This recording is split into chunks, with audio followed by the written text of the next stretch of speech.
I would like to introduce the panelists, if you can please come up. And I have to pull out my cheat sheet, because even though I know their names, I won't remember their titles. Paul Uehara, president of Aloha Tofu. Jennifer Wong, who is driver education officer for the Hawai'i State Judiciary. Anthony Young, district chief of the Honolulu Emergency Medical Services Department. And Yoko Tomita, transportation planner for the Department of Transportation Services. And I'm not sure if you guys picked in order. Yes, okay, so I will stop and not get in the way and allow you to continue. Thank you so much for joining us today.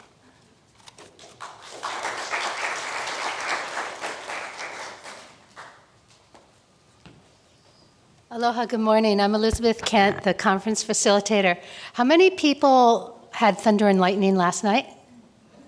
It was really just, what do they call it? A something of nature. What is that word? What is that phrase? Someone help me out. It's a force of nature, a force of nature. And we've just heard from another force of nature, Dina Yoshimi. And I hope that you'll join me in thanking Dina because she has worked so tirelessly to put this together. So we have a panel. Each panelist is going to have 5 minutes, strictly enforced, to talk to you briefly about their experience. And then we have, if it's strictly enforced, no, I'm joking there, but hopefully we'll have some time for some questions and answers, which will be followed by discussion at your tables about what they said and about the draft problem statement that Dina just shared with you. So Yoko, will you start off, please? I don't think it's on. Can you hear Yoko? I didn't think so. Try again, Yoko. Good morning. Hi, everyone. My name is Yoko Tomita, and I'm with the City and County of Honolulu Department of Transportation Services, Public Transit Division, and I'm specifically with the fixed route operations, so we manage the bus contract. But also in our division, we handle the handy van contract. So the City and County of Honolulu DTS, PTD, oversees our contractor for operating the city's public transit system, which is Oahu Transit Services, also known as OTS. And as a recipient of Federal Transit Administration grant funds, we are responsible for all aspects of regulatory compliance, which includes language access requirements. So some of our language access requirements include providing meaningful access to LEP persons, and conducting a 4-factor analysis to determine our LEP obligations. So this is actually done on a 3-year basis through our Title VI program. And also included in our Title VI program is a LEP plan that we develop.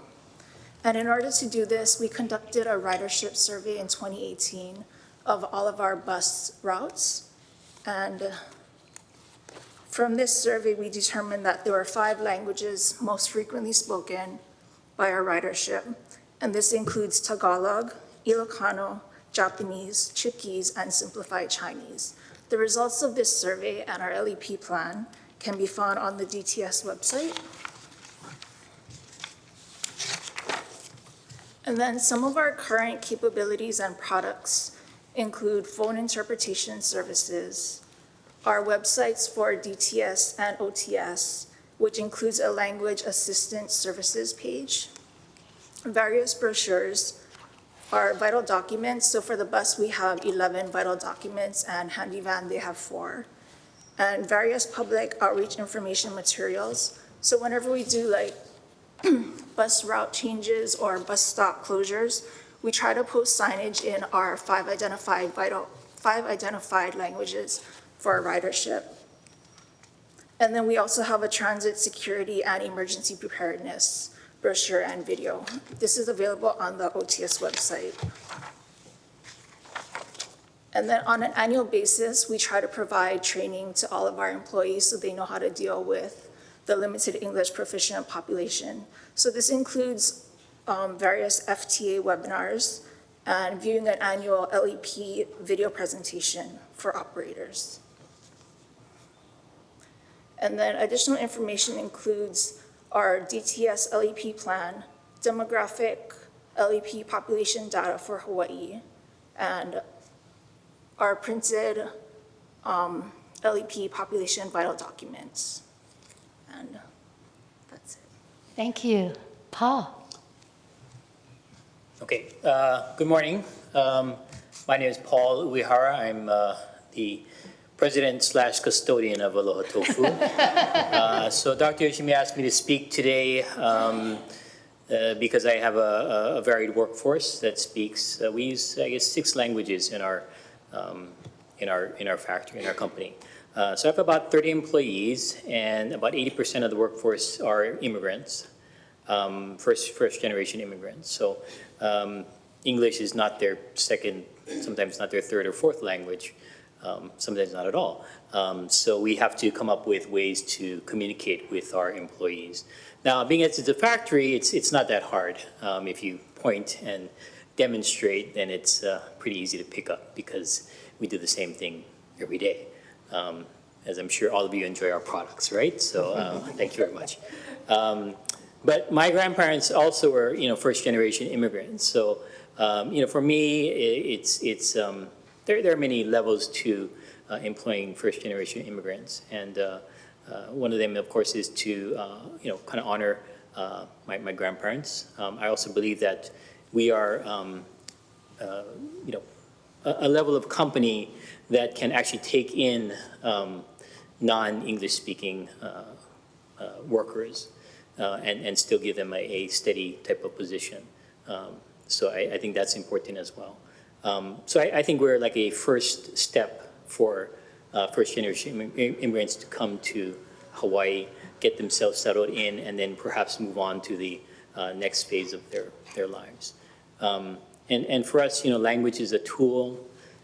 I do speak a little Japanese, a little Chinese, so those are okay, but we have, Filipino workers, we have Laotian workers, we have Vietnamese workers, and I haven't learned those languages yet, so that's always a challenge. And I think for us, one of the main things is that we try to establish, lines of communication outside of just work. So what I mean by that is to have sometimes shared experiences. So a lot of companies do this. They'll have gatherings outside of work, parties, things like this that people can just kind of relax and enjoy themselves. And even in those settings, you can find that there's a level of communication going on. And then you can kind of bring that back to work so that there's some level of camaraderie. And I think that's important too. So, we do try with what we can to make our workers feel comfortable and hopefully give them a place that they can feel part of the larger community. Thank you. Thank you, Paul. And I am Yes, you did, definitely right. I'm a consumer of Aloha Tofu. And also of the judiciary, a consumer of judiciary. So Jennifer, can you take it away? Hi, my name is Jennifer Wong. I'm the Driver Education Officer with the Division of Driver's Ed. Sorry about that. So have any of you ever been to the courthouse? Can I see a show of hands? How was that experience? Was it jury service or was it for a violation? So as you reflect on that at this moment, if you can imagine if it was for a violation, granted, thank you for your civil service of jury duty. However, if it was for a violation, especially for traffic, it's a very unpleasant feeling for a lot of us. And so when we have people where English is not their first language also coming to the courthouse, it's even worse for them and very difficult because of the idea of where their cultural background or life experiences may not come into the full understanding of why they even received a violation. So for example, a lot of Micronesians back home, they do drive. There's not very much lane markings. They load everyone they can within that one vehicle that they have. So when they do that here, they don't see why it's a problem. So there's a lot of understanding that we have to do in order to get to the focus of primarily safety. And really their safety really impacts us all. Because the last thing we want to be responsible for is getting into an accident and then causing one of their children who is unbuckled, who's loaded up in that vehicle, possibly even laying on the floor taking a nap, being injured. So there's a lot of different things that we need to do at our office besides explaining the law. It's trying to get them to be aware of where they are. So we also share a lot of Hawaii statistics in regards to the fatalities or crashes that has occurred on our island. We also bring in guest speakers from the different agencies, whether Hawaii Bicycling League or AMR, that they share their firsthand experience of calls that they have been on. Because our class is not only here to assist these clients in compliance with their court orders, it's also to educate. So we actually have 4 different classes. I hope all of you don't know any of them. So the first would be for driving under the influence. The second is zero tolerance for the underage drinking. The third is a driver improvement, whether for those who are excessive speeding, reckless, or distracted, if the judge decides to sentence them to that class, as well as child passenger restraint. So if you think of those different topic areas, it's very difficult to explain a lot of big concept, big picture ideas to various people with various background and life experiences, as well as languages. So within our court system, we have several different layers of support. One includes an entire wall, practically, of various business cards that will notate the various language and who they can speak to get assistance. We also have, via telephone, internal lists of volunteer staff, as well as interpreting agency, so that those immediate people can be tapped into right away, because you never know who walks in through the courthouse. But we also have those that will come in person to assist in our classroom settings. And that really takes a high level of interpreting services, because they need to receive what our instructors are saying, translate it, and provide explanation if it's a different type of concept we're trying to teach, especially in regards to driving under the influence, and putting it into terms that they're able to understand. We are trying our best to be aware of various cultures, as well as way of life that these people may come over and bring with them, so that we can better explain. The other portion that we do deal with in our office is the fact that since we do live in Hawaii, it is a Hawaii vacation destination. So we have a lot of people who get the violation here, need to still comply with their Hawaii sentencing, but return to the state they reside in. So we have, or country, because they've been all over the world, because I assist those people. But it's very difficult to find something comparable to what we hope to educate them on, because we do anticipate one day they will return. Okay, so if there's further questions later, perhaps I can answer at that time. Thank you. Anthony. Good morning. Oh, I have to push the button. Good morning. My name is Anthony Young. I'm District Chief for the City and County of Honolulu, EMS. It's a division that deals with the sick and injured on a daily basis, and a lot of times it could be visitors, and it could be some of our residents. So it asks, I guess I got a question here, and I'm going to follow some of these stuff. Am I multilingual? Pidgin counts, they said, so I can speak a little Pidgin. I worked out in Waianae, so that counts a little bit, because there's a little bit of a different dialect in Waianae. I worked in Waipau for a lot of my years, so I can speak, not anymore because I'm out of the area, so multilingual, it's fading away, because I don't have it on a daily basis. When you work on it on a daily basis, you pick up things. And being hurt or injured in a different language-speaking place, there are very consistent signs and symptoms that we look for. And we break it down to very simple words that we ask them. I've been out of the game I'm a trainer, so I don't get to interact with them. So I still remember itai and sakit. So those are like the ones that I remember, and I can actually point or ask them, and we can get some of the treatments there. I do have partners, not anymore, but some of them that I would work with were multilingual. Some of them are Japanese speaking first and English as a second language. I've had a partner that was from Puerto Rico, so he has Spanish-ish, I guess, because Puerto Rico is a little different. He could speak Spanish. He said he could speak English, but it was more broken English than anything else, and Japanese, believe it or not. So he would translate for a lot of things. So we would get things done. In my line of work, my experiences would be more, we deal with pediatrics too, so we kind of take it as a pediatric where they can't answer the questions. So we're looking for clues. If we can confirm things with the spoken language, it's a lot easier. We do have a lot of aids out there. We have diagrams. I didn't realize that knowing a different language, if you're conversational versus the written and writing, is a whole different thing, because we have flashcards that is written, and some people don't know how to write or read certain things, so that doesn't help anybody. So the smiley face really, really works. Are they smiling or are they frowning? Is it working or not? So a lot of times, that's how we get through a call. And we are usually an advocate for it. There are some services for us. Before the interpreter lines, we would call our coworkers that would speak that language, or at least try and get what language they speak by the time we get to the hospital. Because at that point, all the forms and everything else that needs to be done, the paperwork side has to be done. So they need a translator for that.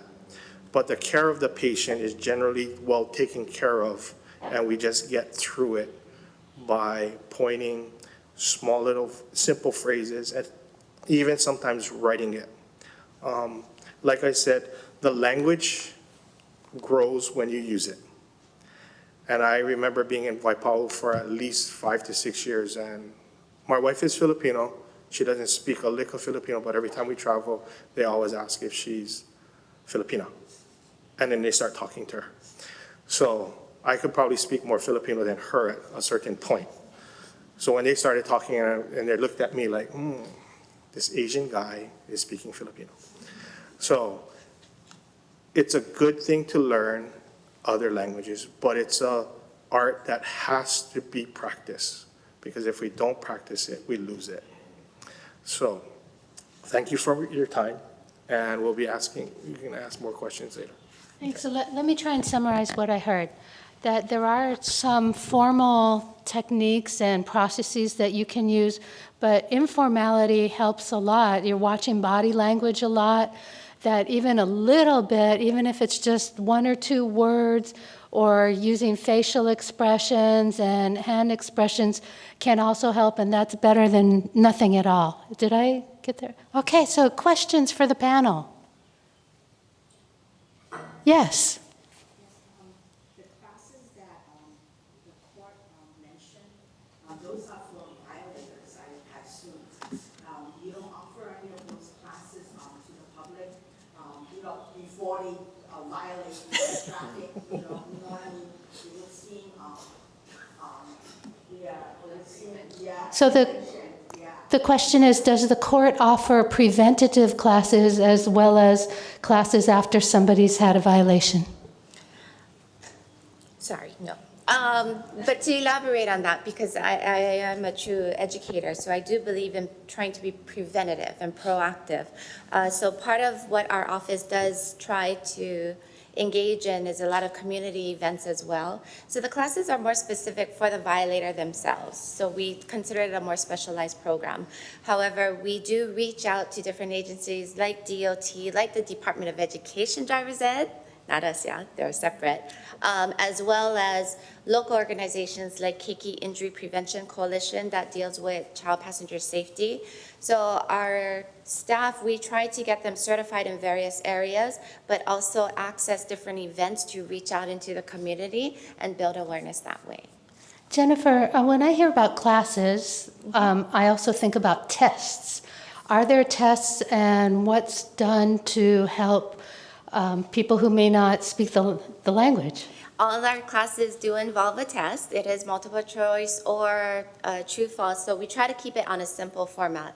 But that's where the in-person interpreter is very much appreciated, and they come routinely, the same interpreters typically do, which is very helpful. So they're familiar with the process. They're allowed the time to give the explanation because there's certain key points or concepts we want to make sure that individual leaves with, so they do have the knowledge once they leave our classroom.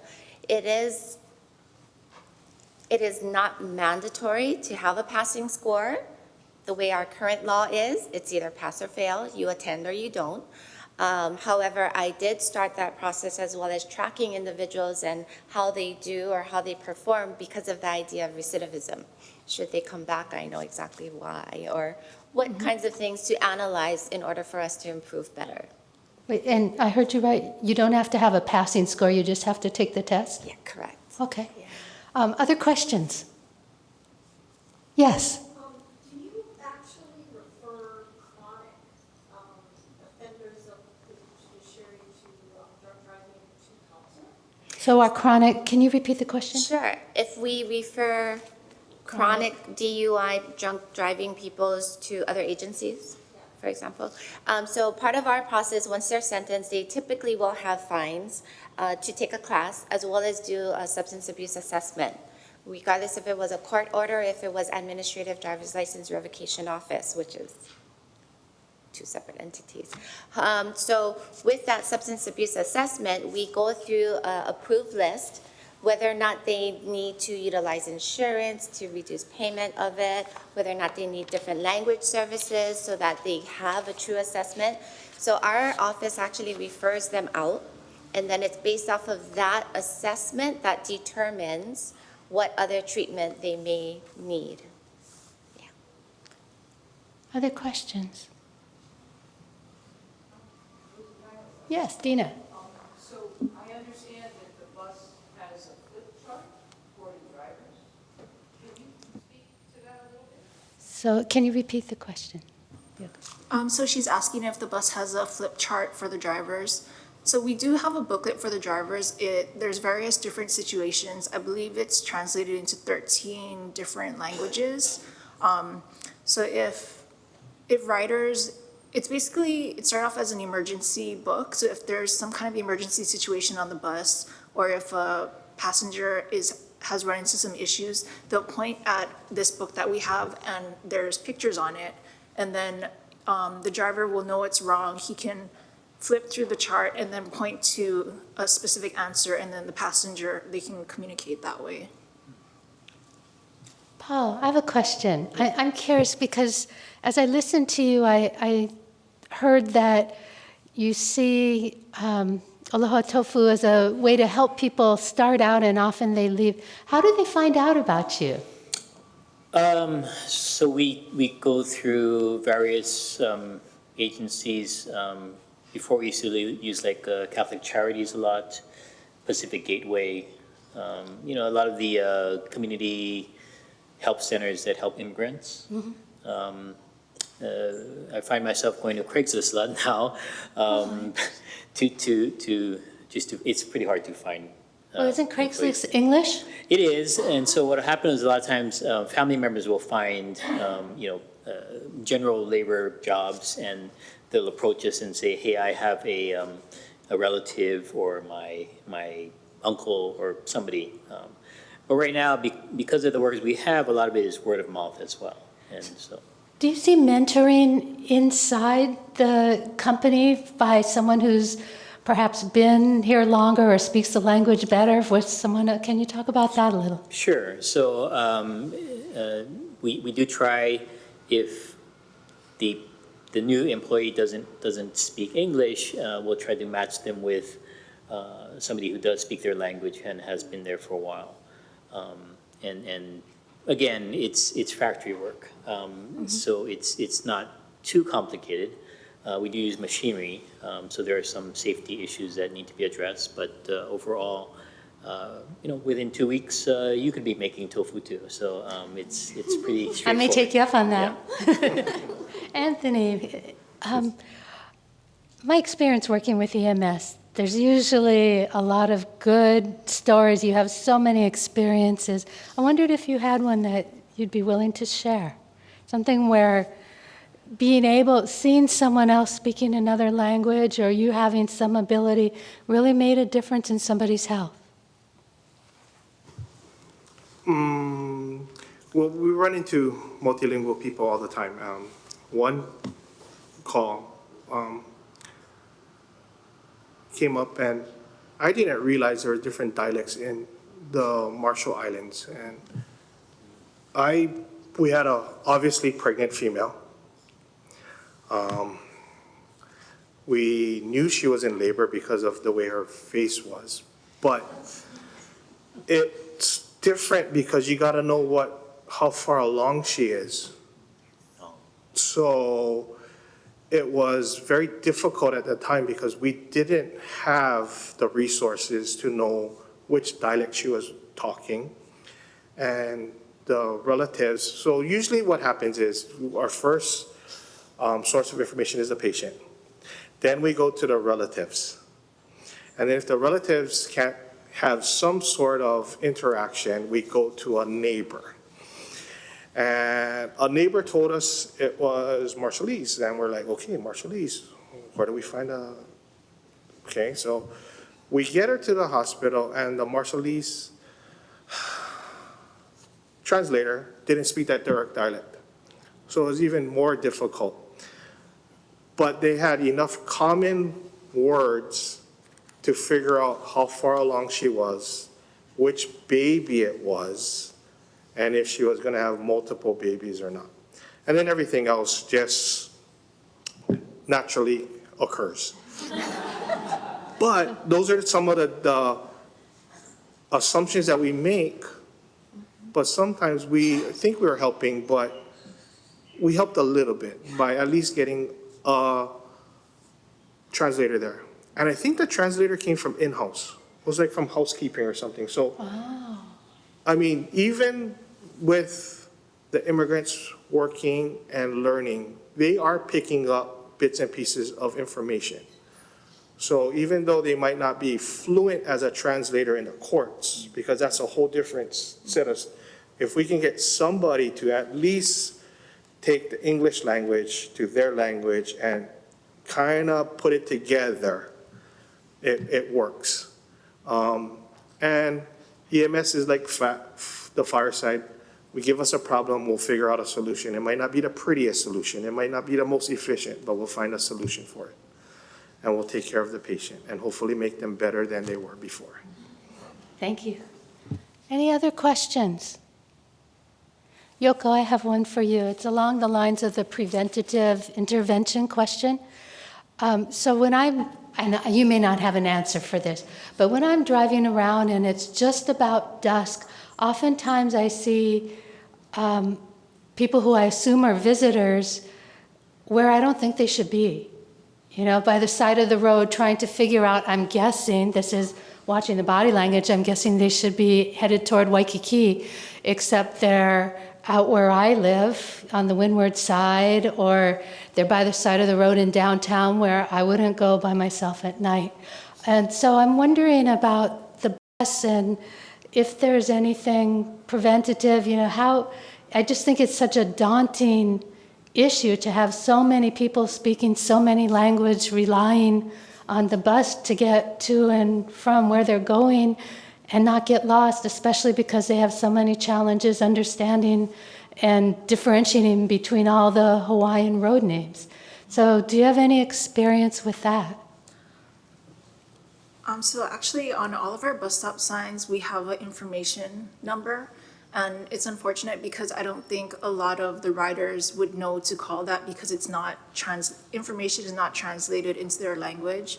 But in the event that they can read some of that some English, it does say information, and we have translators that would be available to help them get from point A to B or C. Or also if they have, I think a lot of the younger travelers now, they have the Google Maps. Yeah. So, and then also on our bus website, we have a trip planner, so they can input their origin and destination and get instructions in their language on how to get from one point to another point. Great. Thank you. Anyone have any final question before we move on to the next thing?